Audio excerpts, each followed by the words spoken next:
Hello বন্ধুরা, আজকে পুরনো জিনিস একটা খুঁজে পেলাম। আমাদের ইন্ডিয়ান স্টক মার্কেটের মতন ইউএস স্টক মার্কেট, চায়নাতে চায়নার স্টক মার্কেট, এভাবে প্রত্যেকটা দেশের নিজস্ব স্টক মার্কেট আছে। আমি যখন নতুন নতুন স্টক মার্কেট শিখছিলাম তখন আমি ইউএস মার্কেটেও কিছু কোম্পানিতে টাকা লাগিয়েছিলাম, যে কোম্পানিগুলো আমরা প্রত্যেক দিনে ইউজ করি।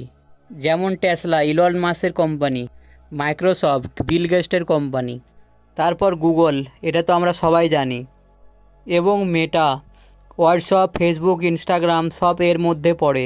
10ই আগস্ট 2022-এ এই স্টকগুলো আমি কাটি। তখন আমি এই স্টকগুলোতে $17 ইনভেস্ট করি। তারপরে এই অ্যাপসটা আমি ডিলিট করে দিয়েছিলাম। এখন আমি এই অ্যাপসটি ডাউনলোড করে দেখি সেই $17 $34-এ পরিণত হয়েছে। $26 টোটাল রিটার্ন। আমার টোটাল ইনভেস্টমেন্ট 48,380 টাকা। তার মধ্যে ইউএস মার্কেটে 4,207 টাকা, মিউচুয়াল ফান্ডে 31,000 টাকা, বাকি সব ইনভেস্ট আছে ইন্ডিয়ান স্টক মার্কেটে। আমি এখন পস্তাচ্ছি যে ইউএস মার্কেটে আরও বেশি টাকা লাগিয়ে রাখলে আরও বেশি রিটার্ন পাওয়া যেত। সেই জন্য সবাইকে বলি, শেয়ার মার্কেট শেখো। যে স্টকের দাম এখন দেখছো অল্প আছে, কয়েক বছর পর দেখবে সে 2-3 গুণা হয়ে গেছে।